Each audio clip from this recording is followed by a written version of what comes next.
নির্বাচন সুন্দর হচ্ছে, ভালো হচ্ছে, অনেক বছর পরে নির্বাচন। কিন্তু আমরা যারা প্রতিবন্ধী শিক্ষার্থী আছি আমাদের জন্য একটু খারাপ বিষয় হচ্ছে, আমরা বেশ অনেক দিন ধরে দাবি করেছিলাম যে ব্রেইল পদ্ধতিতে আমরা ভোট প্রদান করব।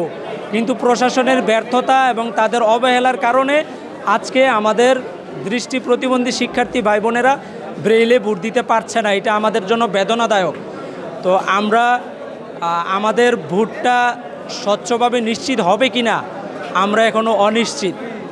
তো তারপরেও যেহেতু ভোটগ্রহণ বিশেষভাবে অল্টারনেটিভ ওয়েতে হচ্ছে, তো আমরা আশা রাখি ভোট শান্তিপূর্ণ হবে এবং এমন একটা নেতৃত্ব তৈরি হবে যারা প্রতিবন্ধী শিক্ষার্থীদেরকে নিয়েও ইনক্লুসিভ চাকসু গঠনে গুরুত্বপূর্ণ ভূমিকা পালন করবে। আমাদের অবকাঠামোগত সমস্যা বিভিন্ন, যেমন আজকে চাকসু ভবনে আমাদের স্পেশাল ভোট কক্ষ করা হয়েছে, কিন্তু আমাদের মাঝে যারা হুইল চেয়ার ইউজার এরা আসতে পারে নাই, কারণ এরা হুইল চেয়ার নিয়ে ভবনে উঠতে পারবে না।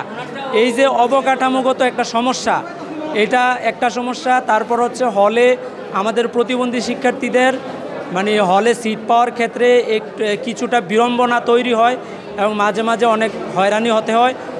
এবং আমাদের একাডেমিক ক্ষেত্রে শ্রুতি লেখকের যে অনুমতির জটিলতা, অনুমতির ক্ষেত্রে আমাদের বিভিন্ন জায়গায় দৌড়াদৌড়ি করতে হয়। এই জটিলতাকে আমরা নিরসন চাই এবং হচ্ছে ক্লাসে আমাদের যে লেকচার, আমাদের দৃষ্টি প্রতিবন্ধী শিক্ষার্থীদের জন্য ওই লেকচারকে যেন ডিজিটালিস ওয়েতে কর্তৃপক্ষ রেকর্ড করে এবং সেম লেকচারটা যেন ব্রেইল পদ্ধতিতে আমাদের শিক্ষার্থীদের হাতে তুলে দেয় এবং প্রতিবন্ধী ব্যক্তিদের জন্য ইউনিভার্সিটির প্রত্যেকটা সেক্টর যেন অ্যাক্সেসেবল থাকে। সেই দাবিগুলোই আমাদের যারা নির্বাচিত হয়ে আসবেন ওনারা যেন আমাদের এই দাবিগুলো নিয়ে কাজ করেন।